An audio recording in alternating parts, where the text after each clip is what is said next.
हम लोग श्रीमद् भगवद गीता के 10वें अध्याय के 8वें श्लोक को देख रहे हैं और आज इसके ऊपर पहला दिन है।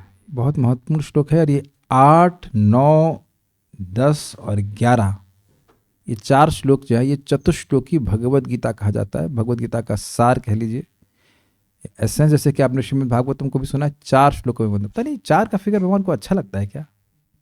नारायण में 4 नाम, उनके चतुर्भुज विस्तार भी 4 रहे, ब्रह्मा जी के 4 मुख, something to do with 4, maybe he likes it, I don't know. दिशाएं भी 4, लेकिन जो भी है इन 4 श्लोकों में इसका वर्णन है। हाँ, वेद भी 4, यस। देखिए, पहले तो हम समझ लें, हम नीड बनाएं इस श्लोक की कि हम इस श्लोक को समझने की जरूरत क्या है। साधना भक्ति किस लिए कर रहे हैं? भाव भक्ति की प्राप्ति करने के लिए। भाव भक्ति की प्राप्ति करने के लिए ही साधना भक्ति कर रहे हैं। तो जो भी व्यक्ति किसी गोल को लेकर चल रहा है तो उसके लिए जो भी सहायक है उसको वो जरूर स्वीकार करेगा, because that is his need. ये उसकी आवश्यकता है। ये सबको स्पष्ट समझ में आ रहा है? अगर किसी को भाव भक्ति नहीं प्राप्त करनी है तो फिर कोई बात नहीं, लेकिन अगर भाव भक्ति प्राप्त करनी है तो जिसकी भाव भक्ति प्राप्त करनी है वो बता रहा है कि जो व्यक्ति भगवान को सभी चीज़ों का स्रोत मानता है और ये मानता है कि वही सब कुछ कार्य कर आ रहे हैं, ऐसा नहीं कि बना के छोड़ दिए और करने वाला कोई और है, नहीं, करवा भी वही रहे, करने की शक्ति भी वही दे रहे हैं, तो ऐसा व्यक्ति भाव से समन्वित होकर भगवान का भजन करता है। Is very nice. दास से साख्य भाव आदि।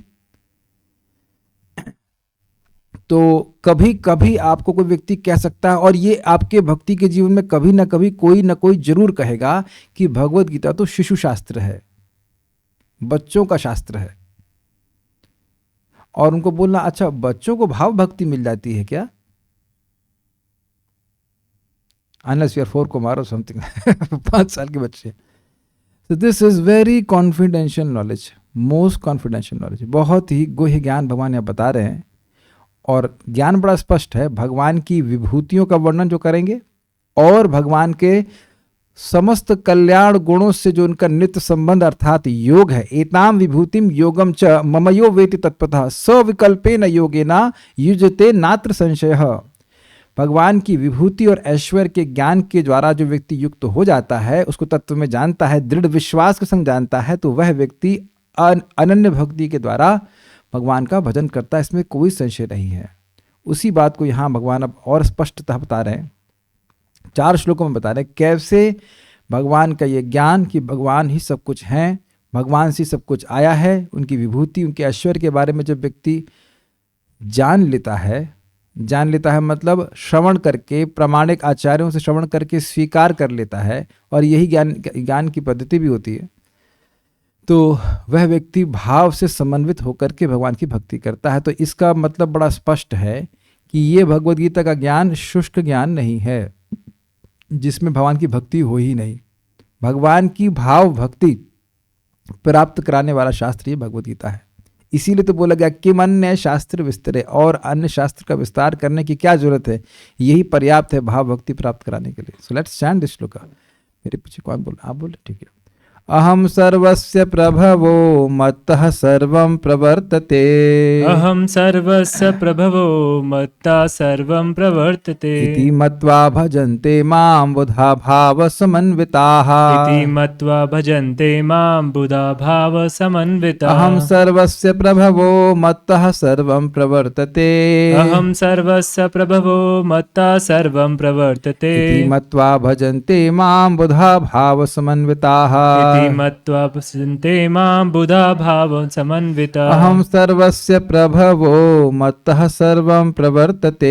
अहम सर्वस्य प्रभवो मत्ता सर्वं प्रवर्तते। इति मत्वा भजन्ते मां बुधा भाव समन्विताः। इति मत्वा भजन्ते मां बुधा भाव समन्विताः।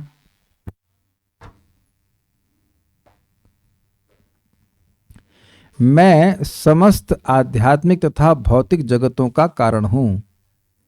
प्रत्येक वस्तु मुझी से उद्भूत है। जो बुद्धिमान यह भली भांति जानते हैं वे मेरी प्रेमा भक्ति में लगते हैं और हृदय से पूरी तरह मेरी पूजा में तत्पर होते हैं।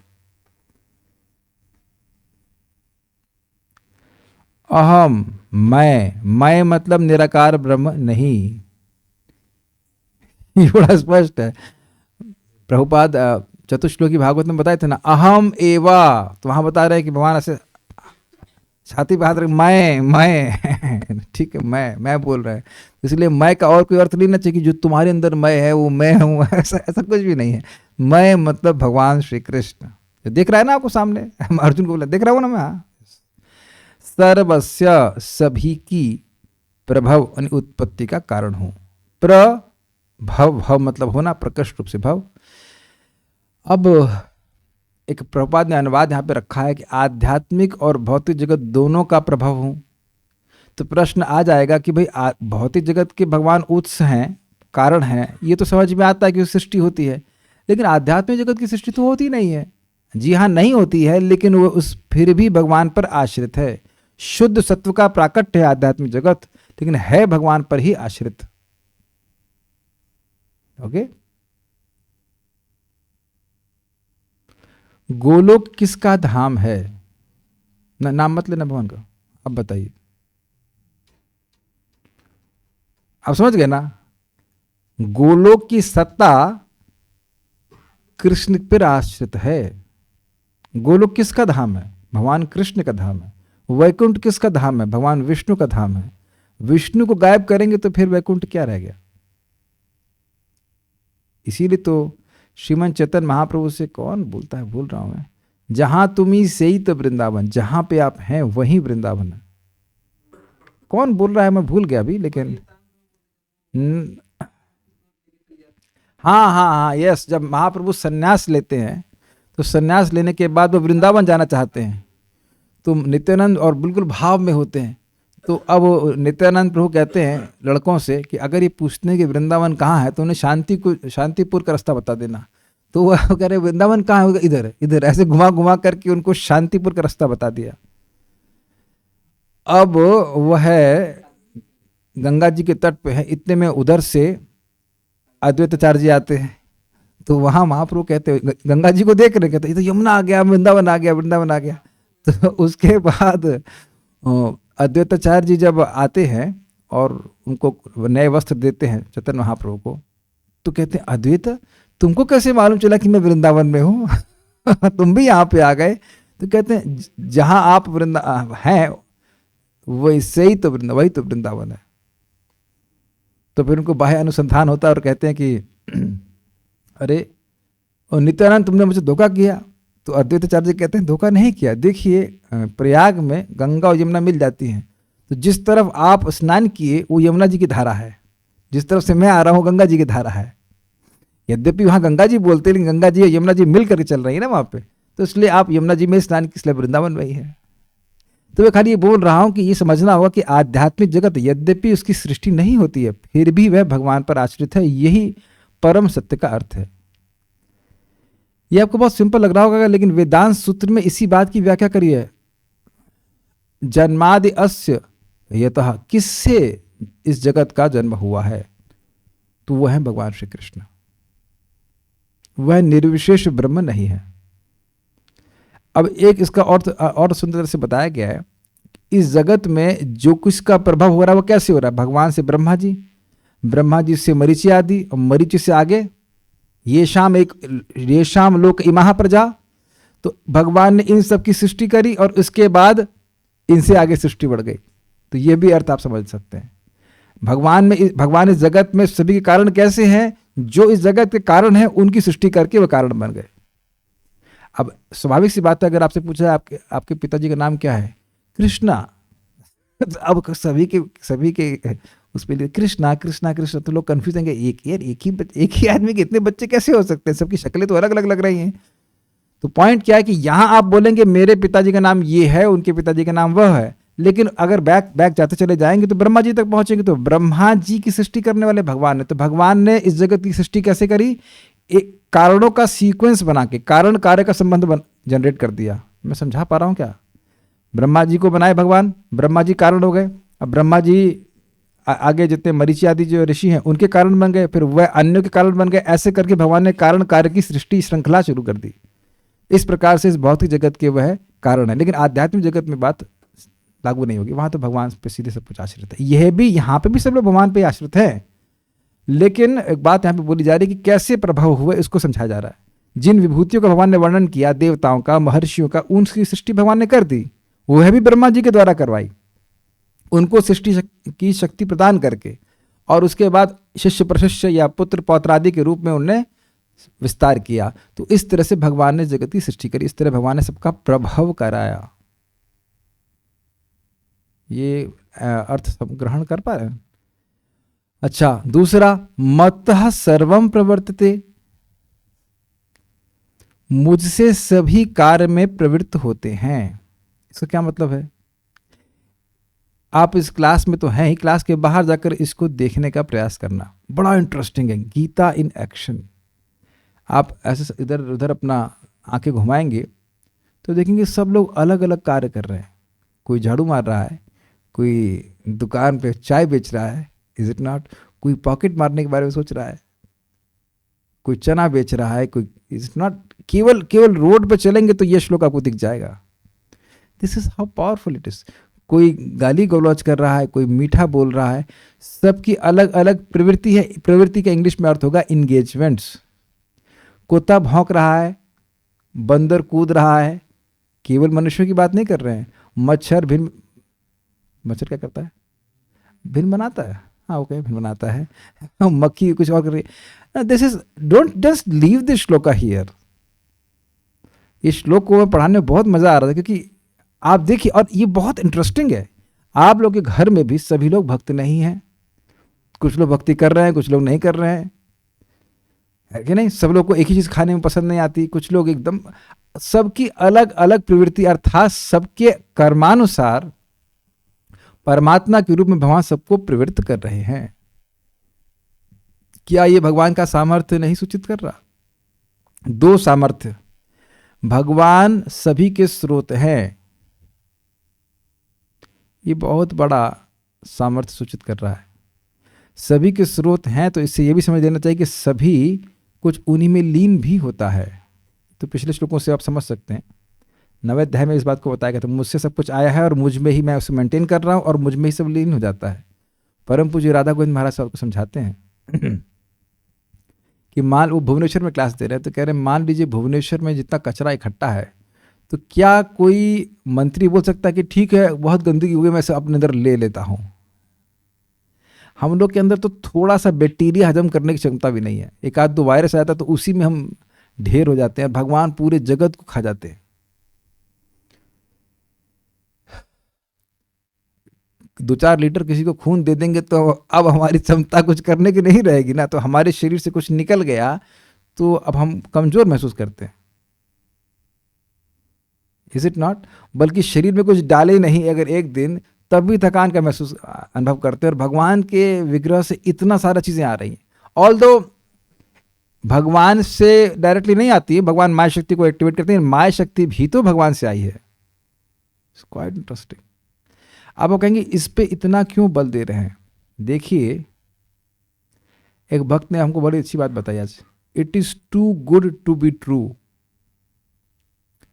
भक्ति के सिद्धांतों पे लोगों को इसलिए सामान्यतः विश्वास नहीं होता है क्योंकि ये इतनी अद्भुत बात है, इतना अच्छी बात है कि ये सत्य हो ही कैसे सकती है। इस जगत में हम क्या देखते हैं कि एक ही व्यक्ति सब कुछ स्टैब्लिश कर दिया हो। वेल, एक दृष्टि से हम देखते हैं, जैसे हम कहें कि भाई ये BHU, IIT-BHU बोलते हैं क्या, BHU के संस्थापक कौन है? मदन मोहन मालवीय। एक व्यक्ति ने एक BHU नहीं खड़ी कर दी, कई किलोमीटर में, आई थिंक बहुत बड़ा क्षेत्र है, मतलब बहुत बड़ा क्षेत्र है, 1500 एकड़ ना पता नहीं कितने, बहुत बड़ा एरिया में है वो। जब एक व्यक्ति BHU को पूरा खड़ा कर सकता है, ये आप स्वीकार कर सकते हैं, लेकिन आप जानते हैं कि वो खुद ही मिस्त्री नहीं बन गए। सारा जितनी बिल्डिंग थी वो खुद नहीं खड़ा करिए, उनके देह से चलो भाई हम मालवीय जी थोड़ा सा ईंटा चाहिए, अच्छा ये लो, शरीर से ईंटा निकल गया। अरे बालू कम पड़ रहा है, ये लो बालू दे देता हूँ। थोड़ा पानी चाहिए, हाँ ये लो, हाथ से मेरे पानी निकल जाए। It is not his capacity, not an anyone's capacity. किसी के अंदर ये सामर्थ्य नहीं कि उससे ही सब कुछ आ जाए। तो अब अगर आप विचार करें तो क्या ये गुण किसी भी देवता का है? तो उत्तर क्या होगा? नहीं। क्या ब्रह्मा जी का है? नहीं। क्या शिव जी का है? नहीं, किसी का भी नहीं है। एकमात्र भगवान श्री कृष्ण का है।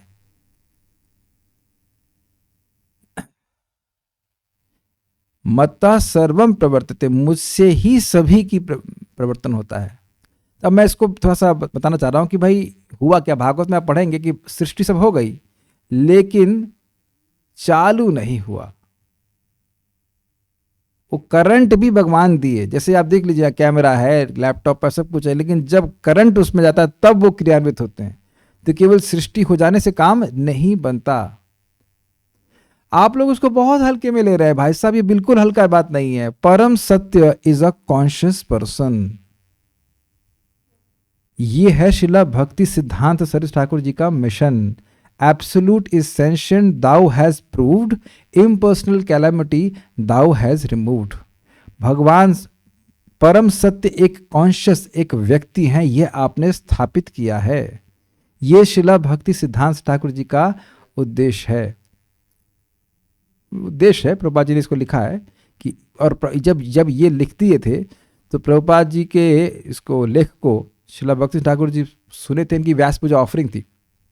तो उन्होंने कहा कि जो भी अभय बाबू अभय लिखते हैं वह आप जरूर छापना। यानी उनके हृदय की बात को वह समझ गए थे, समझ में आया कि क्या उद्देश्य है। और यही प्रभुपाद जी अपने प्रणाम मंत्र में लिखे हैं। प्रभुपाद जी के ने, हाँ, प्रभुपाद जी ने अपना प्रणाम मंत्र स्वयं लिखा है, क्योंकि शिष्यों को संस्कृत नहीं आती थी। नमो विष्णु पादाय कृष्ण पृष्ठाय भूतले श्रीमते भक्ति वेदांत स्वामी नामने नमस्ते सारस्वती देवे गौरवाणी प्रचारणे निर्विशेष शून्यवादी पाश्चात्य तिस्तारणे।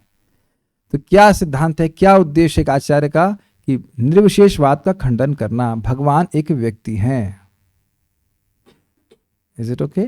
यहां इस श्लोक से बिल्कुल स्पष्ट समझ में आ रहा है, भगवान से सब कुछ प्रवर्तित हो रहा है। ये प्रवर्तन का मतलब समझते हैं? In action, everything is in action because of Krishna. अब ये बहुत अच्छा टॉपिक है, बहुत अच्छा टॉपिक। आप भोजन बनाने जाएं या आप गीता क्लास में आए या मैं बोल रहा हूं, इससे पहले एक स्मरण जरूर रखना है कि भगवान अगर आप हमें सामर्थ्य देंगे तब हम कर पाएंगे। Very nice. चाहे वो जप हो, चाहे कुछ भी हो, नौकरी भी कर रहे हैं, कुछ भी कर रहे हैं, भगवान हम तभी कर पाएंगे जब आप हमें सामर्थ्य दें। इस पे और एक बहुत सुंदर बात प्रभुपाद की याद आती है। प्रभुपाद ने कहा, अगर तुम कुछ अच्छा करते हो तो उसका श्रेय तुम भगवान को दो, और कुछ गलत करते हो तो उसका श्रेय तुम खुद लो। If you do something good, then Krishna is responsible, and if you do something bad, you are responsible. हम लोग उसका उल्टा करते हैं कि नहीं? आउट हो गए तो, क्रिकेट में आउट हो गए तो ऊपर देखते ऐसे लग रहा है भगवान ने कुछ पिच में गड़बड़ कर दी, उनके बल्ले में गड़बड़ कर दी। और जब चौके मारता है तो ट्रॉफी लेने के लिए आगे पहुंच जाता है। वहां तो ट्रॉफी भगवान को नहीं देते हो। दिस इज वेरी अमेजिंग श्लोक। आई मीन, इस पे तो आप बहुत मनन कर सकते हैं एक एक पॉइंट पर। मुझसे सब कुछ प्रवर्तित हो रहा है। भाई प्रचार कर रहे हैं, कुछ लोग कहेंगे आप महात्मा, कुछ लोग कहेंगे तुम क्यों हो, तुम एग्जिस्ट ही क्यों कर रहे हो, व्हाई आर यू एग्जिस्टिंग, तुम जगत में हो ही क्यों, तुम टाइम खराब कर रहे हो अपना भी और दूसरों का भी। बोलते हैं कि नहीं बोलते? तो दोनों ही प्रकार की बुद्धि का प्रवर्तन कौन कर रहा है? भगवान कर रहे हैं। अच्छा, एक और बात समझ लीजिए, मुझसे कैसे सब कुछ प्रवर्तित होता है। भगवान ने कहा ना, बुद्धि ज्ञानम सम्मोहा क्षमा सत्यम दमः शमः इत्यादि। तो आपने श्लोक सुना था 10.4 और 5। इन्हीं सब गुणों से जगत चल रहा है, बुद्धि से, ज्ञान से, सम्यक मोह से। अगर मोह ना हो, वैसे तो वहां पे असमोह बोला है, लेकिन मोह होगा तभी तो वो जगत में कार्य करेगा व्यक्ति। दुख सुख लाभ हानि, ये सारी सृष्टि भगवान के इस एनर्जी से ही जगत में परिवर्तन हो रहा है। सृष्टि हो जाती है, किसी को मोह होता है नहीं। मान लो हम लोग को ये मोह होता ही नहीं कि हम देह हैं, तो देह से संबंधित कोई भी कार्य करते नहीं करते। विचार कीजिएगा, बहुत अद्भुत बात है। भगवान सभी चीजों के स्रोत हैं। भृगुवादी की ऋषि की सृष्टि कर दी, उससे आगे सब कुछ कारण, सब कुछ सृष्टि करा दी, और उसके बाद सबके लिए उनके कर्मानुसार विशेष प्रकार की बुद्धि का निर्माण करके उनका प्रवर्तन कर रहे हैं। ये करो, वो करो, एक तरह से। इसमें को एक और बहुत सूक्ष्म बात बताऊंगा। आज प्रभुपाद ने बताई हमको, मतलब लेक्चर सुना मैंने, वेरी इंटरेस्टिंग, बहुत ब्रिलियंट, बहुत ब्रिलियंट। हमने कहा कि देखो, जैसे ही कोई व्यक्ति सुबह उठता है, या किसी व्यक्ति को किसी धर्म में, किसी कार्य में प्रवृत्त होते देखिए, तो वस्तुतः वह उसकी श्रद्धा है, उसके फेथ है कि भाई ये कार्य हमें जरूर करना चाहिए, ये हमें जरूर करना चाहिए। क्या अपने जीवन के विभिन्न समयों में ऐसी भावना, ऐसी चेतना का आपने अनुभव किया, ये कार्य मेरा कर्तव्य है, हमें बिल्कुल करना चाहिए। और उसका एकमात्र कारण था हम संगति किन लोगों की कर रहे थे. This is amazing if you can think about it. आज आप भक्तों की संगति कर रहे हैं तो आप सोचते ना गीता क्लास तो जाना ही चाहिए, गीता क्लास तो जाना ही चाहिए.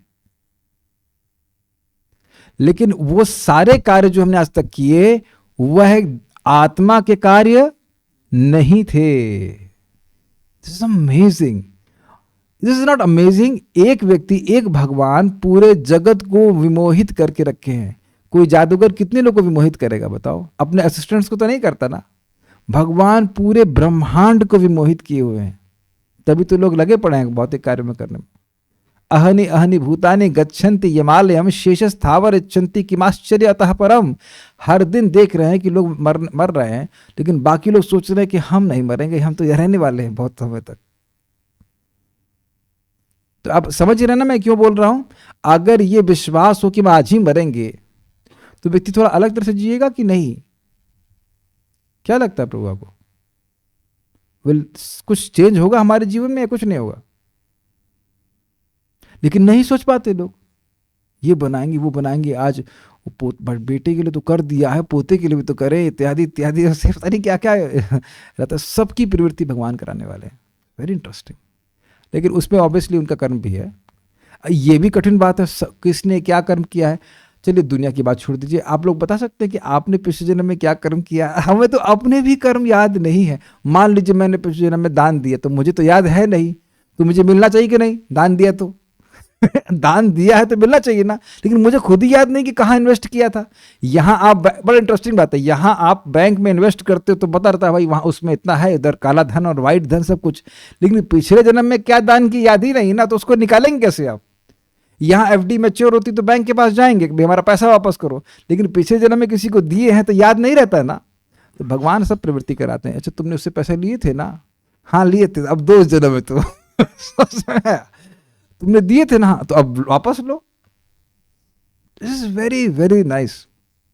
मैं तो उसे बहुत सारी रिफ्लेक्शन कहूंगा. एक तो यह है कि देखिए जगत में, मुझे कल किसी ने प्रश्न किया कि जो हमारी भक्ति में विरोध करते हैं उनका हम सम्मान कैसे करें.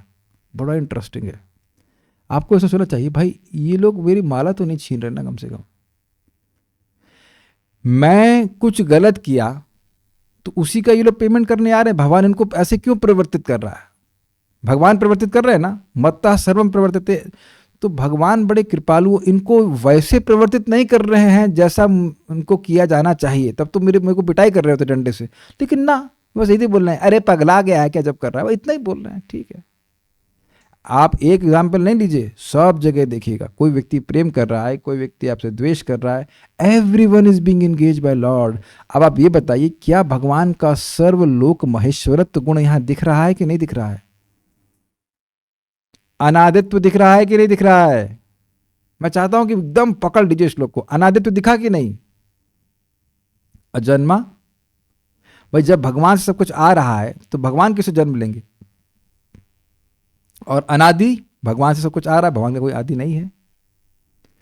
इसलिए यह प्रश्न कोई करे कि भगवान कहां से आए, तो क्या उत्तर है? जी नहीं, कहीं से नहीं आए. कैसे माने? गीता से माने. ठीक है. इति मत्वा. समझ में आ रहा है आप लोगों को? श्लोक समझ में आ रहा है ना? इसी को कहते हैं इति मत्वा. इति मत्वा मतलब इस प्रकार समझ कर. देखिए एक होता है मान्यता, मान लेना. ये शब्द सुना है आपने? क्या इसका मतलब होता है? इसका मतलब होता है भाई यहाँ वो जो पेड़ है ना, वो मोहल्ले का जो पेड़ है, गांव का वो जो किनारे वाला पेड़, उसमें धागा बांध दोगे शनिवार के दिन तो लड़का पास हो जाएगा. तो ऐसी मान्यता भक्तों की नहीं है. आप लोगों ने देखा इस तरह का? जाके कहीं घंटे बांध देंगे. स्पेशली बरगद के पेड़ को बड़ा परेशानी झेलनी पड़ती है, बेचारा बंधा रहता है. एक तो धागे उसकी साइड से गिर लगे रहते हैं और बाकी माता जी लोग बांध देती हैं. दे दनादन, इधर लोटा चढ़ा दो, उधर जल चढ़ा दो, उधर ये हो जाएगा. तो इसका कोई आधार भी नहीं. जो संतोषी माता का व्रत जरूर करा करिए आप लोग. क्यों? क्योंकि उसका वर्णन वेद में नहीं है.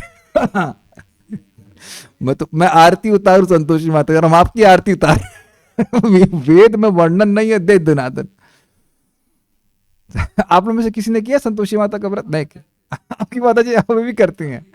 तो आप समझ गए. इसे कहते हैं मान्यता, जिसमें कोई भी शास्त्रिक आधार है ही नहीं. लेकिन जब भगवान कह रहे इति मत्वा, मतलब गुरु से, वेद के अध्ययन से, शास्त्र के अध्ययन से सुन करके फिर मानना। देखिए, अगर हम बीमारी के मामले में अपना कुछ डायग्नोसिस करवाने जाते हैं, क्या पैथोलॉजिकल रिपोर्ट, तो वहाँ भी मानते हैं कि ये हमारे वटेवर क्या ब्लड का हेमोग्लोबिन लेवल 14 है, ठीक है, तो इसमें कुछ वहाँ मानना क्या अंधविश्वास है?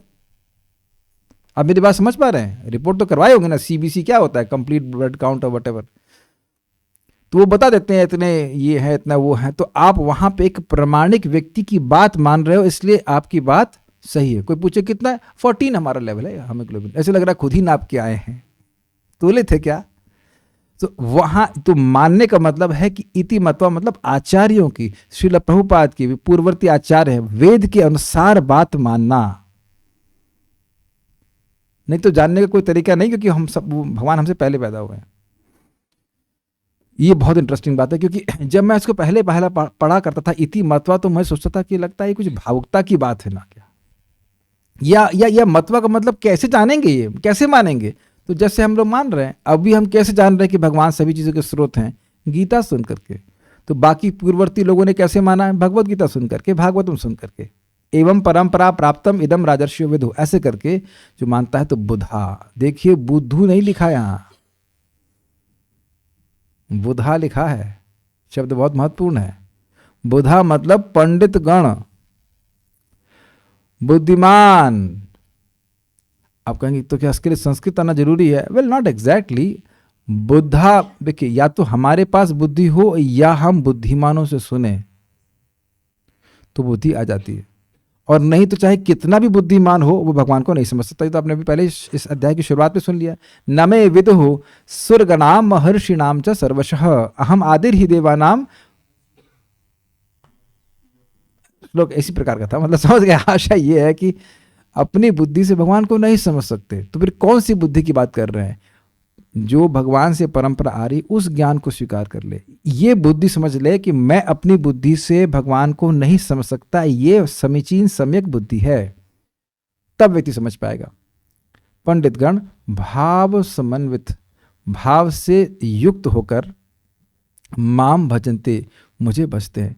भाव का यहाँ पे अर्थ होता है, अलग अलग अर्थ लिए। भाव का अर्थ है प्रेम, भाव का एक और अर्थ है जो शांत, दास्य, साख्य, वात्सल्य आदि भाव, ये सब बातें प्रीति से युक्त होकर भजन करते हैं। अब आप लोग जरा ये विचार कीजिए कि ये भगवान के इस प्रकार के ऐश्वर्य को सुनकर भगवान से प्रति प्रेम क्यों होने लग जाएगा? यस, भगवान का सामर्थ्य देखकर इस जगत में हम शरण लेते ही हैं। Do you agree? पति की, बॉस की, या अपने सामर्थ्य की, या किसी अलग धन की। लेकिन आप देखेंगे कि उन सभी व्यक्तियों में स्वतंत्र सामर्थ्य नहीं है सुरक्षा या शरण देने का। यह समझ में आ रहा है ना? नहीं समझ में आ रही बात? जिस भी कंपनी में आप काम कर रहे हैं, तो हो सकता है कि कंपनी बंद ही हो जाए। बड़े बड़े जो धनाढ़ लोग होते हैं, उनके बारे में सोचते हैं ये तो बहुत लोग का पेट भर रहा है, ऐसी स्थिति हो जाती है कि वो करोड़पति से रोडपति हो जाते हैं। तो क्या सामर्थ्य है? डॉक्टर भी आपको नहीं बचा पाते हैं, भाई क्या करेंगे, इनको समझ ही नहीं आ रहा है। एक भक्त है, उनकी बच्ची मर गई और डॉक्टर समझ ही नहीं पाए कि उसको प्रॉब्लम क्या है। उसका शरीर ही छूट गया, लेकिन वो बता नहीं पाए कि प्रॉब्लम क्या है। जगह जगह से वो मांस के पिंड, मतलब मांस का ये इधर काट रहे हैं, उधर काट रहे हैं। मांस काटने में समर्थ है इनका, लेकिन वो मृत्यु को नहीं काट पाए। आप इस बात को बहुत हल्के में मत लीजिएगा। Each one of us are seeking an absolute shelter. हम सभी लोग ऐसे एक आश्रय को ढूंढ रहे हैं जहां हमें निराश नहीं होना पड़े। और आप देख रहे हैं कि जन्म जन्मांतर हमें निराशा प्राप्त हुई है। Very deep statements. तो अब अगर व्यक्ति भगवान के बारे में इस प्रकार से सोच रहा है, क्या आपके हृदय में इस समय श्रद्धा नहीं है कि यदि मैं भगवान की शरण में चला जाऊंगा तो मेरी समस्या हमेशा के लिए समाप्त हो जाएगी? क्या ये श्रद्धा भी अभी तक मन में नहीं आई है? भगवान बहुत अच्छे हैं, ये नहीं समझ में आया? भगवान बहुत अच्छे हैं, मैं सामान्य बात नहीं कह रहा हूं। ये समझिए, भगवान का ऐश्वर्य सुन करके ऐश्वर्य का भजन नहीं करता है, भगवान का भजन करता है। नहीं समझ में, और क्लियर बताता हूँ। एक भक्त है, तो उनकी अभी हाल ही में शादी हुई, तो वो बहुत परेशान, रियली बहुत परेशान है। क्यों? तो जो पत्नी है वो भक्त नहीं है, तो वो पत्नी उनके पैसे से प्रेम करती है। हमें ये ला के दो, हमें वो ला के दो, हमें वो ला के दो। It hurts. What do you feel? तो जितने पैसे भी भगवान ने दिए ऐसा कह सकते हैं, लेकिन अगर कोई व्यक्ति आपके पैसे से प्रेम करे तब कैसा लगेगा आपको? It feels not good.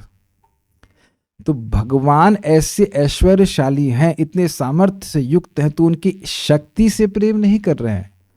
माम भजन्ते लिखा है, भगवान से प्रेम कर रहे हैं। क्या समझ में आ रहा है?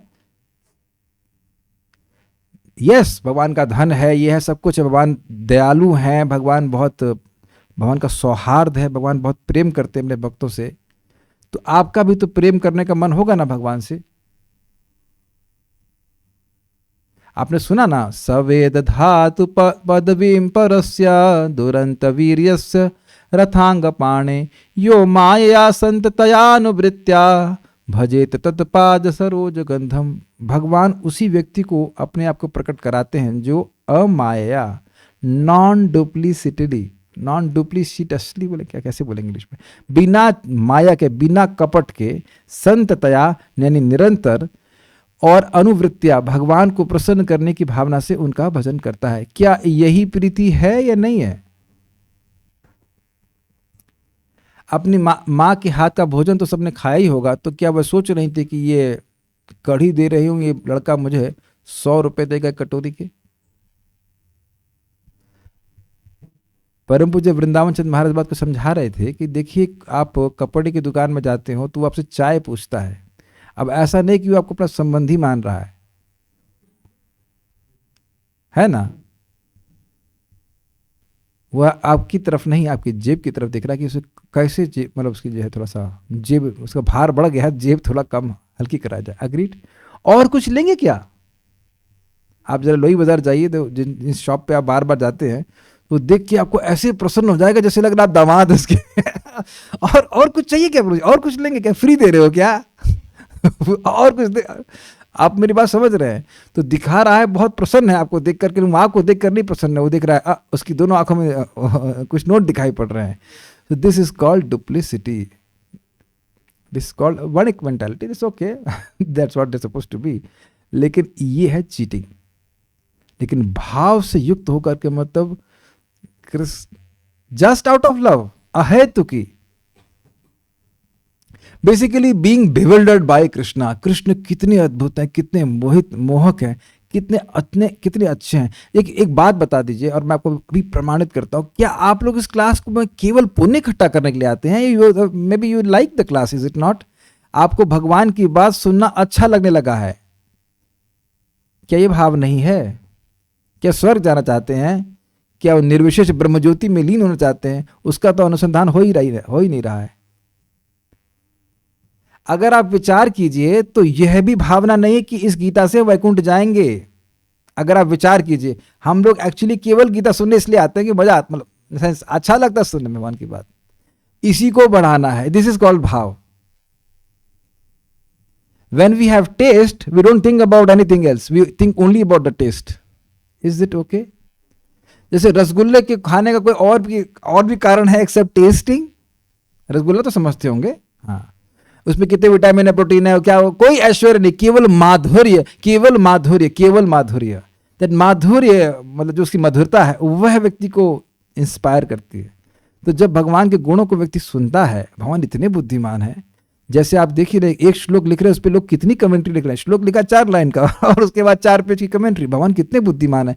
क्या भगवान बुद्ध की बुद्धिमत्ता नहीं है कि इस युद्ध क्षेत्र पे भगवान जो अपने मित्र को 45 मिनट में काउंसलिंग कर दिए, वह विश्व का सबसे प्रसिद्ध, सबसे एक यूनिक कहना चाहिए, एक ग्रंथ बन गया। करके देखिए आप लोग, बहुत से लोगों ने 45 मिनट काउंसलिंग करी होगी अपने किसी व्यक्ति को, भी घर पे, युद्ध क्षेत्र पे नहीं, भगवान ने युद्ध क्षेत्र में कर दिया।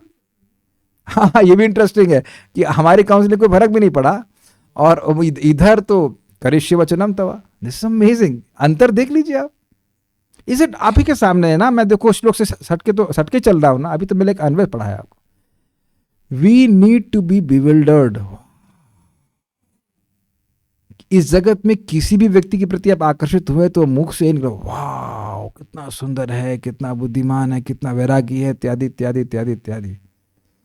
तो ये सारी बातें हैं। ऐसे भगवान के ऐश्वर्य को सुन करके व्यक्ति भाव से युक्त होकर के उनका भजन करेगा।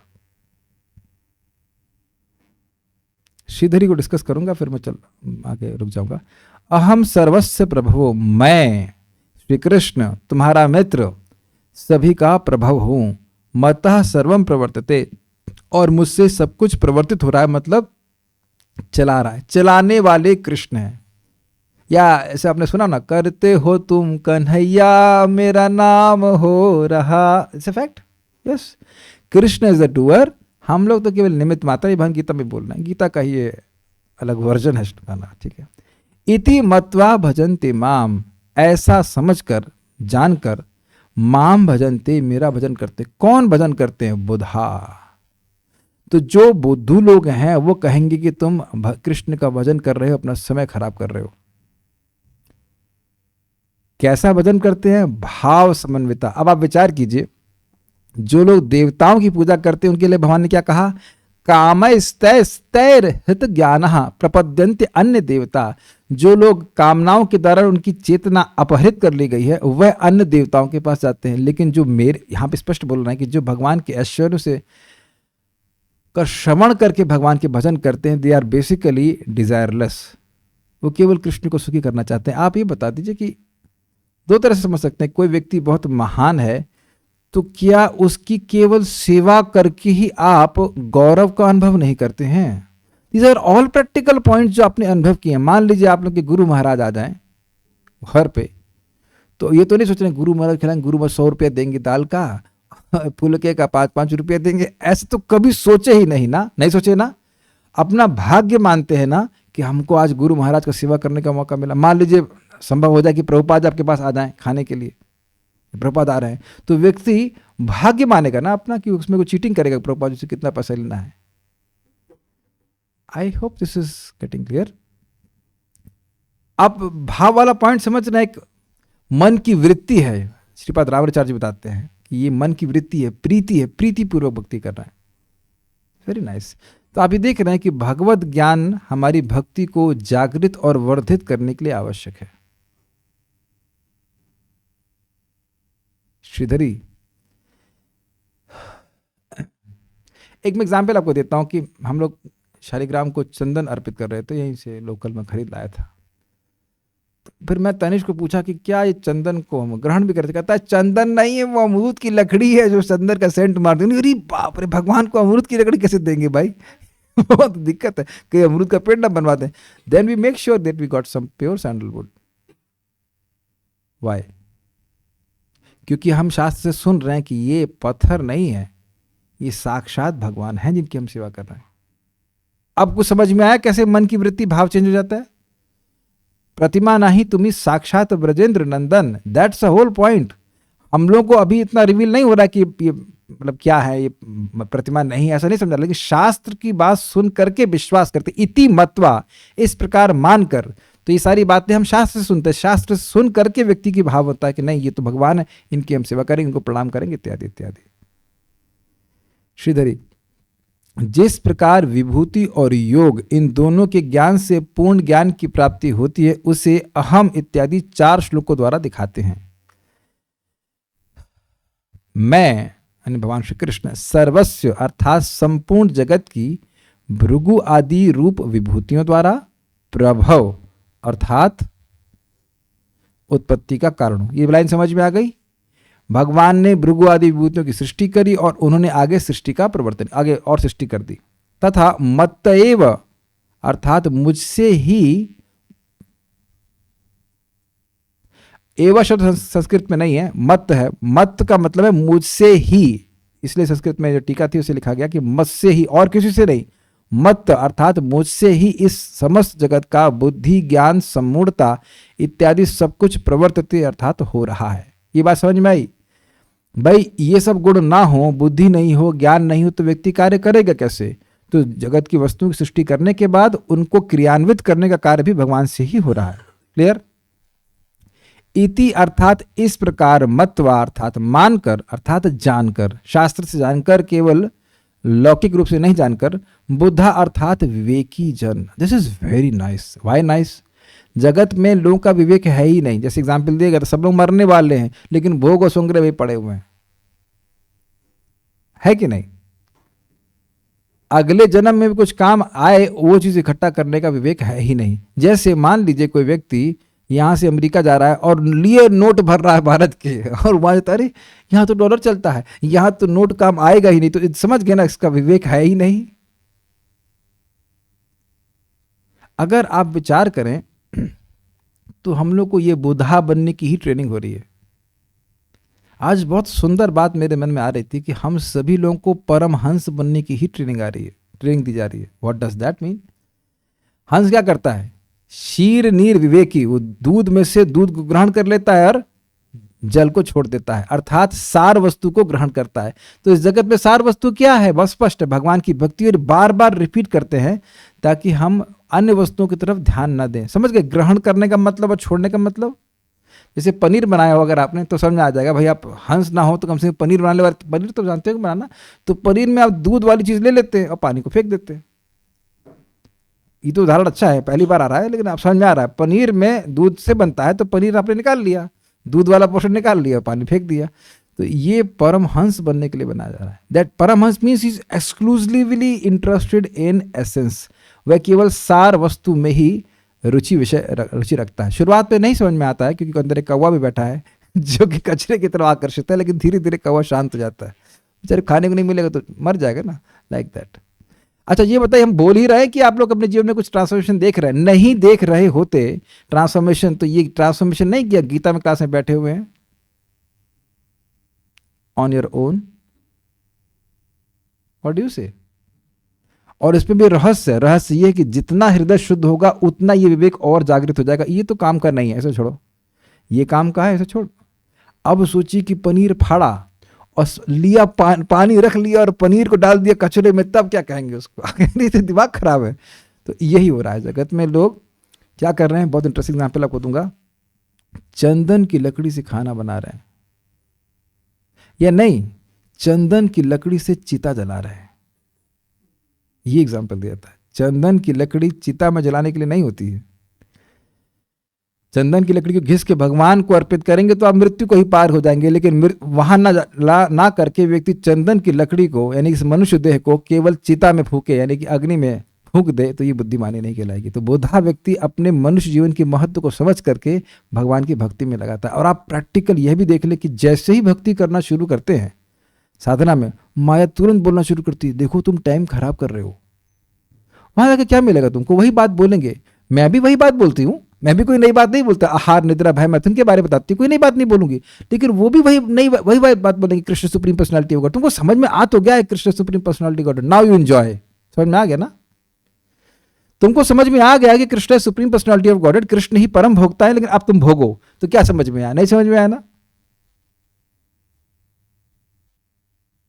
तो बुद्धा मतलब विवेक की जन। वो समझ रहे हैं कि भाई किस चीज से सुख मिलेगा, किससे हमारा परम कल्याण है, इसलिए वे कृष्ण को स्वीकार करते हैं। इसलिए भाव समन्विता अर्थात भाव संपन्न होकर अर्थात प्रीति युक्त होकर मुझे भजते हैं। एक बात बताइए, कभी आपको किसी व्यक्ति ने बहुत बढ़िया वस्तु खिलाई तो क्या मन में संकल्प नहीं आता कि हम भी कुछ का प्रतिदान करें? अरे इतना बढ़िया हमको स्वागत किए, हमें भी कुछ दें। तो आप समझ गए मैं क्या कहना चाहता हूँ। जब इतनी अच्छी अच्छी वस्तुएं हमारे घर आसपास देख रहे हैं आप, जो भी अच्छा लगता हो, आपको कौन सा फल अच्छा लगता है प्रभु? आम अच्छा लगता है, तो कौन दिए आम? भगवान दिए। आपको कौन सा अच्छा लगता है फल? सभी अच्छे लगते हैं। ओह, तो देखिए जो भी फल आपको अच्छे लगते हैं वो सब पापा दे रहे हैं, कृष्ण दे रहे हैं। तो स्वाभाविक सी बात है कि प्रेम होना चाहिए। Does this make sense? जब कोई वस्तु आपके पास खाने की आए और ये ना पता हो कि कौन दिया, तब उतनी कृतज्ञता की भावना आती है? नहीं आती है। हम लोग वैसे खाना शुरू करते से बैल खाता है आया खाओ। लेकिन अगर मालूम चल जाए कि ये व्यक्ति बार बार हमको दे रहा है, तब कुछ तो मन में आएगा कि हम भी भाई से कोई आए तो उसे खिलाएं कुछ। I think it's very clear. यानी कि सारी वस्तुएं जो मेरे चीजें हैं, यहां तक प्रभुपाद कह रहे हैं तुम्हारा आहार, निद्रा, भय, मैथुन भी सब कुछ भगवान दे रहे हैं, तब भी तुम भगवान से प्रेम नहीं करोगे। तुम जो चाहते हो भगवान दे रहे हैं। Is it not amazing? जो भी हम चाहते हो कि एकमात्र भगवान ही दे रहे हैं, तो क्या भगवान से प्रीति नहीं होगी? परम पूज्य राधा गोविंद महाराज बड़ा सुंदर बात कहते हैं कोई कहता है कि भगवान को भोग लगाते हैं, क्या जरूरत है? तो यार क्यों जरूरत नहीं है? वो कहते हैं कि अरे भगवान तो सबको खिला रहे हैं, उन्हें खिलाने की क्या जरूरत है? तो महाराज बोले बड़ा सुंदर बात कहा कि भाई तुम किसको खिलाते हो? जो तुमको कभी ना खिलाए उसको खिलाते हो, या जो तुमको खिलाता है उसे खिलाते हो? जो आपको हर दिन पका पका के खिलाए, बढ़िया से दे, तो वह आप उसको कभी ना खिलाए तो गलत बात होगी कि नहीं? आप कहेंगे भगवान का पका के खिलाए, पका के कब खिलाए? तो आम के घर में पकाए, फ्रिज में रख के पका पका के खिला रहे हैं कि खिला रहे हैं भगवान? आम हो, तरबूज हो, जो भी हो, grape juice, you please try grape juice, then you say O Krishna is so merciful, Krishna बड़ा दयामय है। विचार कीजिए भक्तों, अगर प्रसाद नहीं होता तो क्या होती है हमारी हालत? बता दीजिए। बैंड बज जाता, एक भी चीज में रुचि नहीं आती फिर, है कि नहीं? सो वन शुड बी, मैं बात बहुत सिंपल तरह से समझा रहा हूं कि देखिए, इस जगत में हम प्रीति करते ही उन लोगों से जो हमारे लिए कर रहे होते हैं कुछ। अग्रीड है ना? तो यहाँ व्यक्ति, जो बुद्धिमान लोग हैं वो इस प्रकार से समझते हैं कि भगवान हमारे लिए सब कुछ कर रहे हैं, तो हमें भी उनके लिए सब कुछ करना चाहिए। That's meaning of Preeti, and without expecting anything. एक बात मैं बहुत बढ़िया सुनाऊं, प्रभुपाद से बोल के मैं रुक जाऊंगा। आप लोग सभी लोग स्वप्न देखते होंगे। स्वप्न का जीवन जागृत जीवन से एकदम सेपरेट है या नहीं है? हम लोग बिल्कुल भूले रहते हैं ना कि जागृत जीवन हमारा कौन है, क्या है। कभी कभी अपनी माता से सपने में झगड़ा कर लेते है कि नहीं? जो इतना प्रेम करने वाली माँ, उसे झगड़ा करने बैठ जाते। अब और ध्यान से सुनना पड़ेगा मैं क्या कह रहा हूं। We are completely disconnected with the reality in our dream. Is it sinking in? जागृत जीवन से हम बिल्कुल सेपरेट हो जाते हैं अपने स्वप्न में। ये समझ में आ रहा है? पृथक भाव पर बोल रहा हूं। तो जागृत जीवन का से कुछ भी संबंध का अनुभव नहीं होता अपने स्वप्नावस्था में, ठीक? ऐसे ही जब बद अवस्था में रहते हैं तो हम सोचते हैं कि कृष्ण का हमसे कोई मतलब नहीं है, और इसीलिए भगवान को यहां आकर के बताना पड़ रहा है गीता में कि अहम सर्वस्व प्रभवो। तुम्हारे आसपास से जो कुछ भी है, चाहे तुम्हारे पास पुदीना है, टिंडा है, और चाहे फ्रिज में जो भरे हो, वो सब मैं दिया हूं, वो सब मैं दिया हूं, ताकि हमारे मन में कृतज्ञता की भावना है। जब तक कृतज्ञता की भावना नहीं आएगी, भक्ति हो ही नहीं सकती। I hope this is very clear.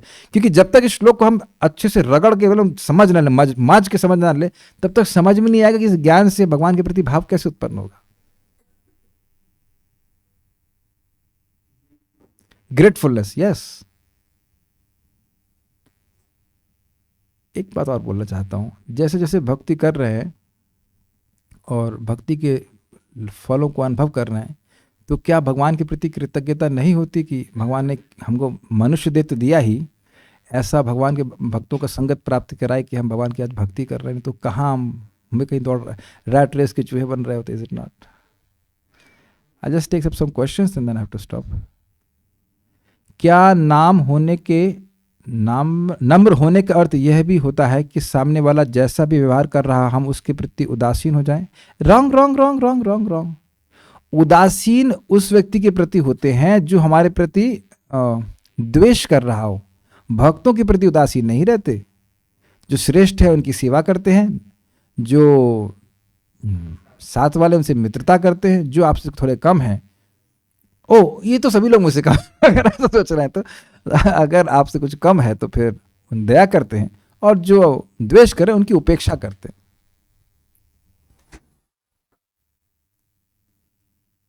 Bhagavad Gita, is there description about absolute truth, or should we take it the absolute truth described in Vedas and Upanishad is Lord Krishna who is present before Arjuna? In Bhagavad Gita, is there description about absolute truth, or we should take it the absolute truth described in Vedas and Upanishad is Lord Krishna who is present before Arjuna? पता नहीं, अब मैं प्रश्न आपका नहीं समझ पा रहा हूँ, लेकिन परम सत्य की डेफिनेशन ही यही है कि जिससे सब कुछ आता हो। जन्मादि अस्य यतः, ये आप प्रथम स्कंद के भागवतम के प्रभुपाद के इंट्रोडक्शन को हम लोग चर्चा किए हैं हिंदी में, आप उसको वहाँ पढ़ सकते हैं। ईश्वर मतलब कंट्रोलर, लेकिन इसका अर्थ यह नहीं कि उससे सारी वस्तु आई हों, लेकिन परम सत्य मतलब उनसे सब कुछ आया है, जिनके ऊपर सभी की सत्ता आश्रित है, ये अर्थ है। माँ से बच्चा आता भी है और कुछ समय तक उनके कंट्रोल में रहता है। गलत तो नहीं कह रहे हैं, ठीक है। तो मतलब लेकिन तो इस जगत में बहुत सारे ईश्वर है, लेकिन परम सत्य नहीं है, उनसे ही सब कुछ नहीं आ गया, इंद्र से सूर्य से सब कुछ नहीं आ गया। ये बात समझने वाली होगी। एक लास्ट पॉइंट, वेदांत सूत्र में 5 टॉपिक हैं, ईश्वर, प्रकृति, जीव, काल और कर्म, और यही भगवत गीता के भी टॉपिक हैं। तो भगवत गीता के टॉपिक और वेदांत के टॉपिक अलग नहीं है, यही भागवतम के भी टॉपिक है। तो इससे आपको समझना चाहिए परम सत्य की व्याख्या हो रही है। ऑल्दो परम सत्य नाम से तो ऐसे भगवत गीता में नहीं आया है, मुझे नहीं स्मरण हो रहा सा है, लेकिन डेफिनेशन तो वही है ना। जन्मादर्श श्लोक को आप देखेंगे तो वो सत्यम परम धीमहि, वहाँ पे परम सत्य के स्वरूप लक्षण और तटस्थ लक्षण बताए गए हैं। तो यही है, यहाँ पे भी इसी प्रकार से बताया जा रहा है कि भगवान सभी चीज़ों के स्रोत हैं। ओके। कितने भक्तों ने कभी किसी गरीब दुख भोगते हुए भिखारी को देख करके मन में ये सोचा है, काश ये ऐसा भिखारी ना होता। I think all the devotees must have felt, है ना। अगर आपके पास सामर्थ्य होता तो देते ना कुछ उसको लक्ष्मी। तो जो व्यक्ति अभक्त है वो है तो भगवान का ही संतान ना। और हम लोग भी तो एक समय में अभक्त ही थे ना। ये सब लोग बचपन से ही संसार दामनाला को गाते हुए पैदा हुए थे? नहीं हुए थे। अग्रीड। सो आपको समझना चाहिए कि वो व्यक्ति बेचारा भिखारी है, उसके पास पुण्य नहीं है कि उसकी श्रद्धा जनित हो सके भगवान में। नहीं तो देखिए, भक्ति करना में गरीबी कोई बाधा नहीं है, हरे कृष्ण मंत्र कोई भी बोल सकता है। उसके पास बेचारे के पास श्रद्धा का कोई बल नहीं है, कुछ पुण्य नहीं है, कुछ श्रद्धा नहीं है, तो प्रसाद खिला दीजिए। उदासीन कैसे रह जाएंगे? कम से कम भाव तो मन में आना चाहिए कि अरे ये लोग भक्ति करके कितने दुखी है। वो अभक्त पैसे वाला भी हो सकता है और अभक्त निर्धन भी हो सकता है। काश ये लोग भक्त बन जाते। वो बने या ना बने, आपका भावना बहुत अच्छी हो जाएगी। मैं एक बात और बोलूंगा, this is very good for those who are parents और टीचर्स और लीडर्स। This is amazing. परम पूज्य राधानाथ महाराज ने बोला, बहुत अच्छी बात। मैं साइड पॉइंट बोला लेकिन है बहुत जबरदस्त बात, मैं भूल ना जाऊं बताए बिना, क्योंकि अंग्रेजी में बहुत से लोगों को नहीं पता चलेगा। महाराज ने बताया कि शास्त्र बोल रहा है कि गुरु नहीं होना चाहिए और पति नहीं होना चाहिए, देवता नहीं होना चाहिए। अगर समुचित मृत्यु जो भी श्लोक है कि आप अपने डिपेंडेंट्स को मोक्ष ना प्रदान कर सकें।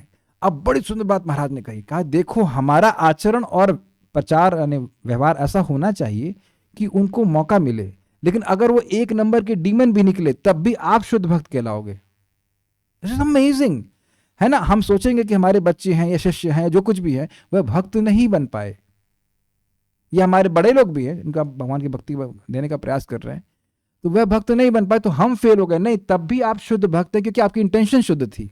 और एग्जाम्पल महाराज ने दिया कि महाराज ध्रुव के एक बहुत बड़े मतलब उनके वंशज का नाम था अंग, वो शुद्ध भक्त थे, और उनके बेटा था वेण, वो 1 नंबर का चोर, बहुत खराब आदमी था वो।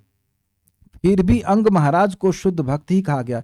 उन्हें बहुत प्रयास किया ठीक करने के लिए, लेकिन वो ठीक नहीं हुआ तो वो फ्रस्ट्रेट होकर जंगल चले गए। लेकिन वह भगवान के पास गए तो हमारा प्रयास होना चाहिए कि हम भगवान के बारे में बताएं, हम उदासीन ना हो जाएं।